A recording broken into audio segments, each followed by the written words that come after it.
This is section 10.3. We're going to be working with Fourier series. So let f be a piecewise continuous function on some interval from negative L to positive L, where L is obviously some positive number.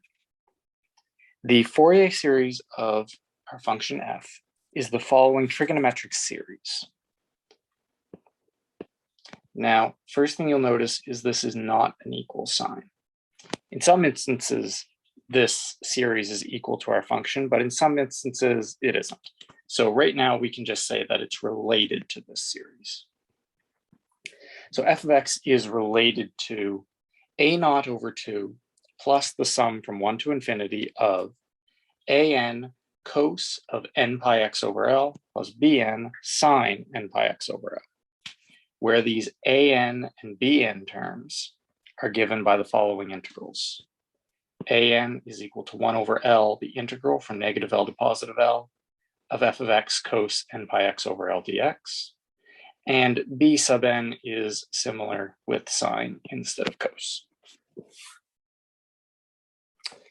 So, first question you may come up with is, why do we have this a0 over 2 term set aside where we don't have a b0 term? And the question, simply enough, is that if you start calculating sine values at sine of 0, you get 0. So we could add in, we could make it a0 over 2 plus b0 over 2 plus all the rest. But that b0 over 2 is just 0 because you're multiplying by sine of 0. So we just skip the middleman, we cut that out, and we just call it a0 over 2 plus this sum. Okay, now as we already stated, this symbol, this related to symbol, is used because the series is associated with f of x but may not be equal to f of x. So we're going to jump right into an example. Compute the Fourier series for f of x is the following piecewise function. It's 0 from negative pi is less than x less than 0, and it's x plus 1 from 0 to pi. So if we were to draw it, negative pi here, positive pi here, it's just 0 for the first little stretch. But then from 0 to pi, it is x plus 1. So in this case, L is equal to pi. And now we're going to calculate our a0, our an terms and our bn terms. So we'll start just by calculating a0. So a0 is 1 over pi times the integral from negative pi to pi of f of x dx. Now let's remind ourselves of why we're doing this.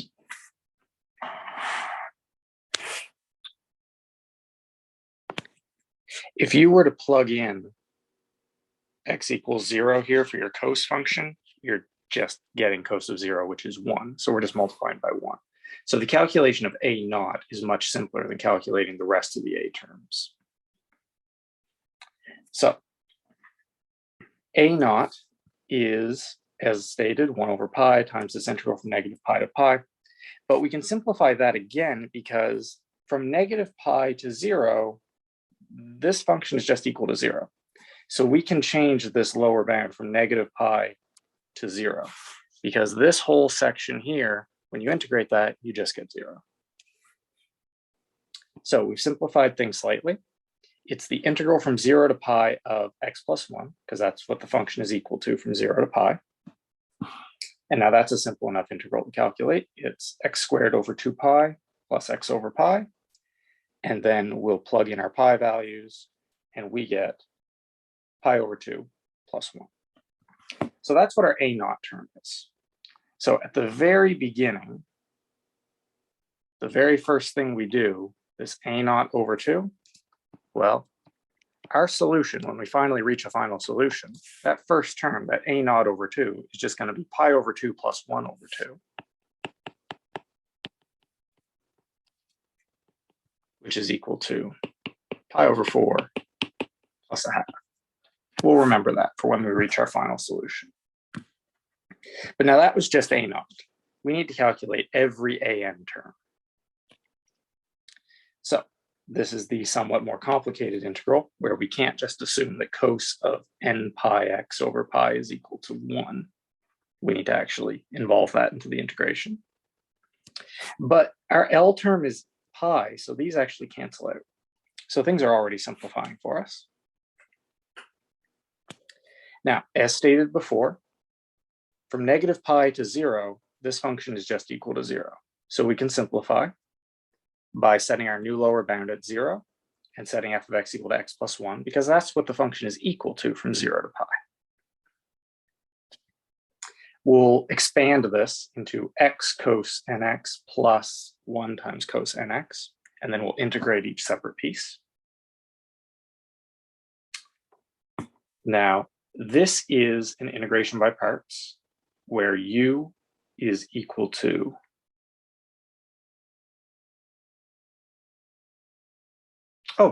it appears that it is not an integration by parts. U is equal to n times x. So the derivative of u is n times dx. So dx is equal to du over n. This is an integration by substitution. I apologize. But the important thing when you do these integration by substitutions with respect to definite integrals is you also have to change the bounds. So if x is equal to pi, and we're replacing x with u, then u is equal to n times pi from this equation here. And for the lower bound, when x is equal to 0, u is just equal to 0. So these calculations have allowed us to simplify the inside here as x times cos of u du over n. But the bounds have changed from 0 and pi to 0 and n times pi.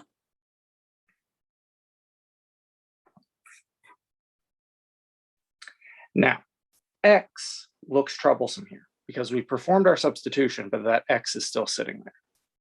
But we know, again, from this equation, that x is equal to u over n. So we perform that substitution. That n is just going to come outside, as with this n.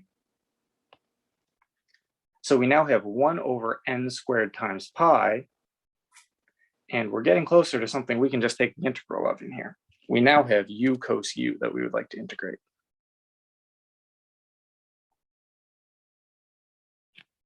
Now we do our integration by parts,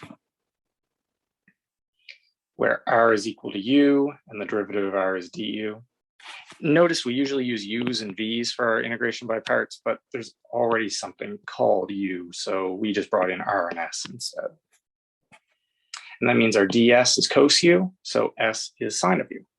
So we've used integration by parts to reach this step. And what you'll notice is when we plug in n times pi in for u here, let's go to our unit circle. Pi take you to here, 2 pi will take you to here, 3 pi back to here, and so on. What you'll notice is the sine value of all these points is 0. So this just ends up being 0. Now we jump over to this side, and we're going to integrate sine of u from 0 to n pi. Well, the integral of sine u is negative cos. So we get our cos here. This negative sign cancels out, so it turns into a positive. And we're going to plug in n times pi in for u. So that comes down here. And then we're going to plug 0 in. Well, that's just cos of 0, which is 1. So that's how we get to this step. Now, cos of n times pi, this is a neat trick.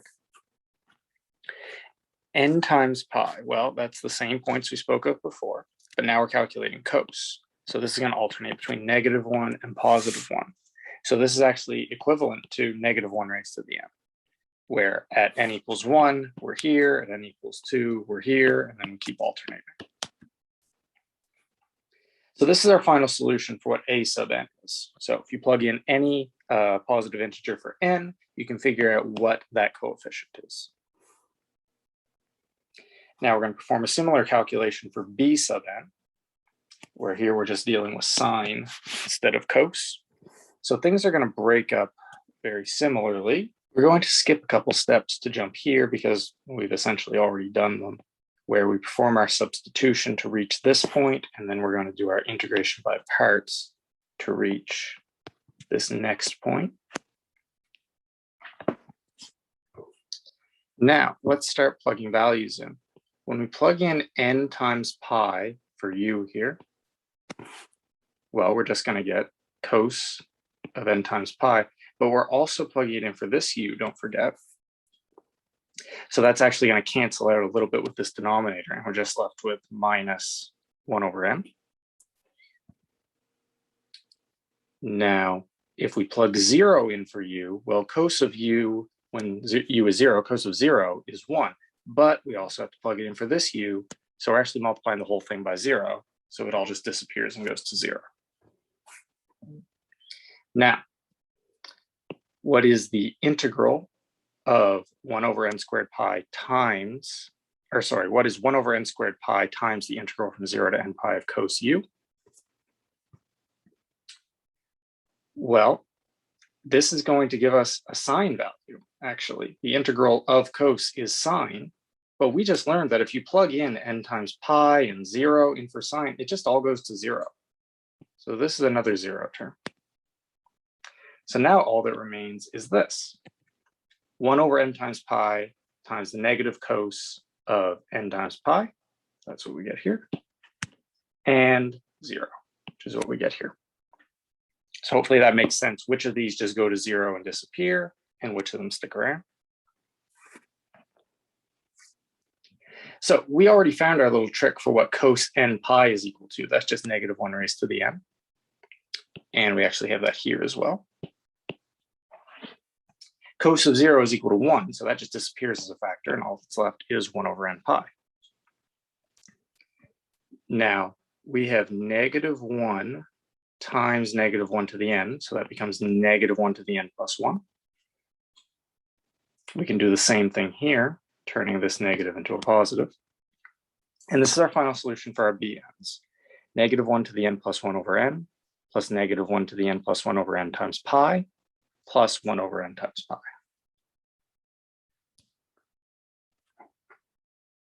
So we get that f of x is related to, and remember our solution from before for a naught, it's right here, pi over 4 plus 1 over 2.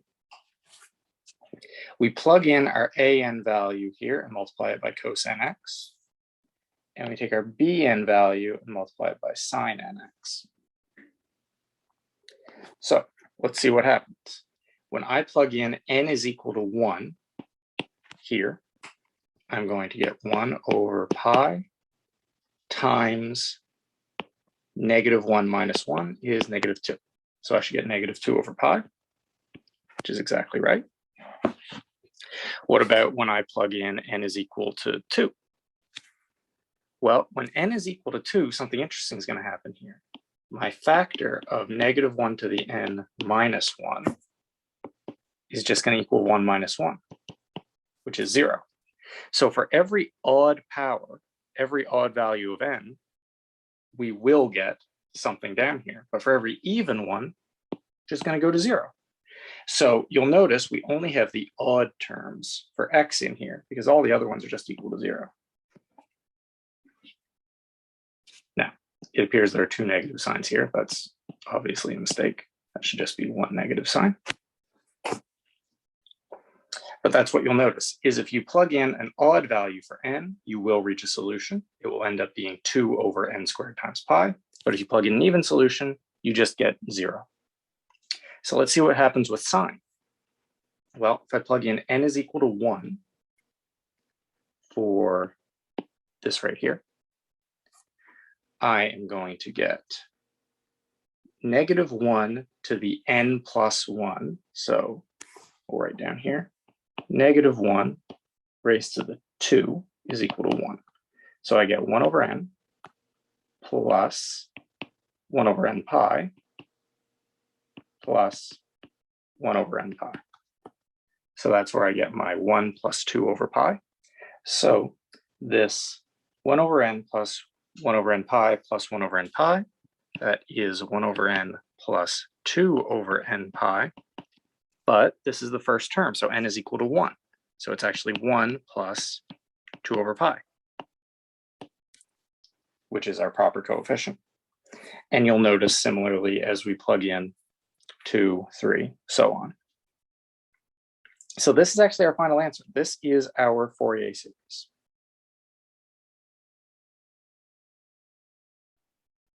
Okay. Now we're going to move on to even and odd functions and how they work in these Fourier series.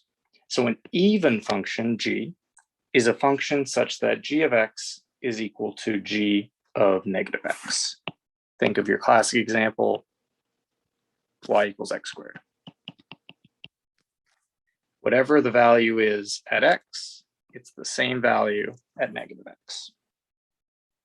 Now an odd function is a function such that f of negative x is negative f of x. And your classic example of that is y equals x cubed. So whatever the value is at x is the negative of what it is at negative x. So that's your even and odd functions, and there are infinitely many of both. So here's why they're called even and odd functions, at least partially. An odd function times an odd function, in the same way that you would multiply an odd number by an odd number gives you an even number, an odd function times an odd function gives you an even function. And an even function times an odd function gives you an odd function. So they work the same as numbers in that way. So here are the two very important things. Cos of x is an even function.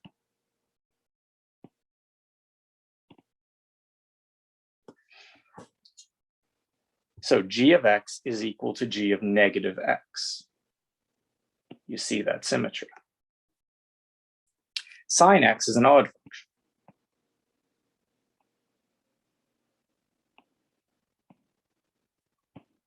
And you can see that symmetry. So if f is an odd function, so let's go back here. When we're calculating our Fourier series, we use sine and cos to reach our solution, but we need to have some function f as our input. You'll remember when we were calculating this Fourier series, our input function was this piecewise function right here. We called that f. Now, if our f in question is, as stated here, an odd function, then f of x times cos of x is an odd function, and thus the integral is 0. So let's think about that. We just learned that cos of x is an even function. And if I suppose that I want to know the Fourier series of an odd function f, well, when I multiply f by cos, that's odd times even, that's going to give me an odd function. That's going to give me something that has some sort of symmetry like this. But we know that if such a symmetry exists, then you're going to have the same positive area under the curve as you will have negative, and therefore the integral is just 0. So when you get into such a case where you're calculating where f of x is an odd function, the portion that is multiplied by cos x, the integral is just 0. Now, equivalently, if g is an even function, then g of x times sine of x is an odd function, and that half of the integral is equal to 0. So the Fourier series of an odd function f will be written only in terms of sine x, because the half that we multiply by cos x, all of those terms, that integral is just going to go to 0. And equivalently, the Fourier series of an even function g will be written only in terms of cos x, because an even function g times an odd function sine will just go to 0 as an integral. So the only terms that won't go to 0 are the cos x terms. Now that's odd functions and how they can greatly simplify your work. But how about even functions? The integral from negative L to L of an even function, remember we're looking at something like this, is just 2 times the integral from 0 to L.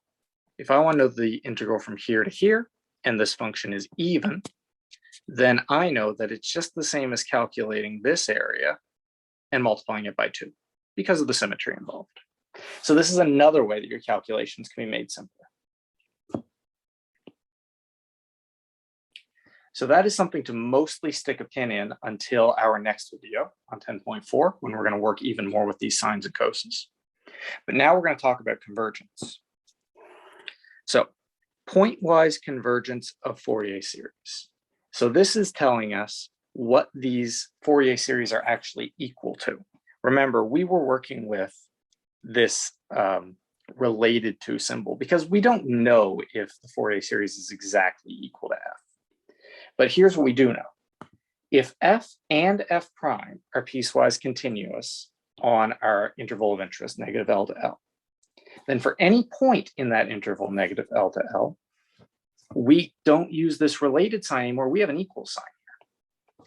We have that this Fourier series value is equal to 1/2 fx positive plus fx negative, where the ANs and BNs are given by the formulas previously defined. And fx positive and fx negative are the right-hand limit of f of x plus h and f of x minus h as h approaches 0. And for these two leftover terms, the endpoints for x is equal to plus or minus L, the series converges to 1/2 f of negative L positive plus f of L positive. Okay, let's try this out. To which function does the Fourier series 2 from negative pi to 0 and 1 from 0 to pi converge? So let's look at this graph first.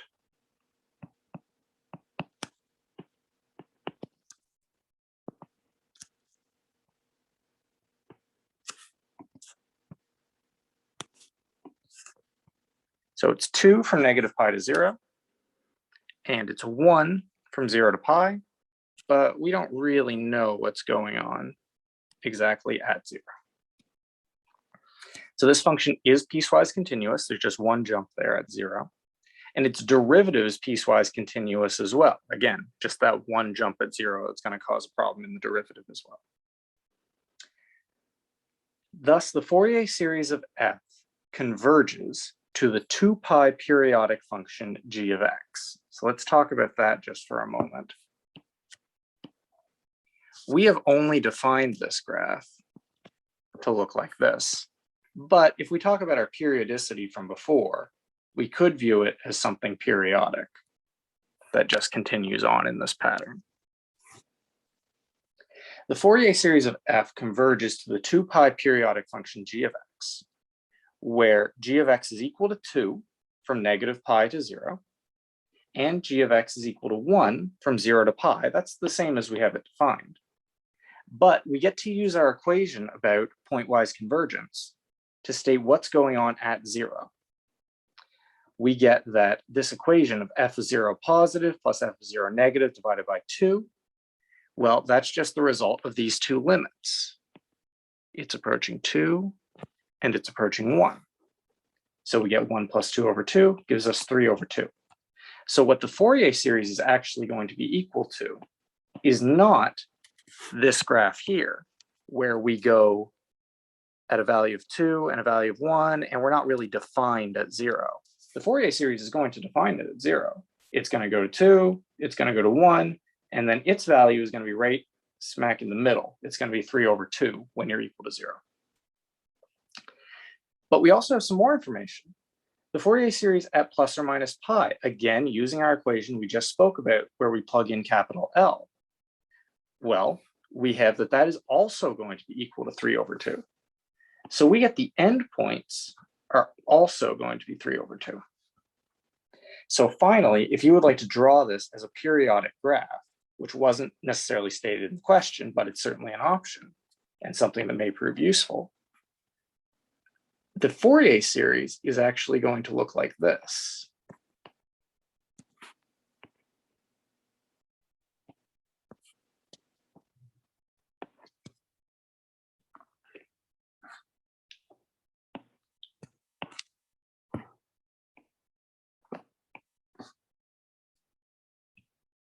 continued on in both directions periodically.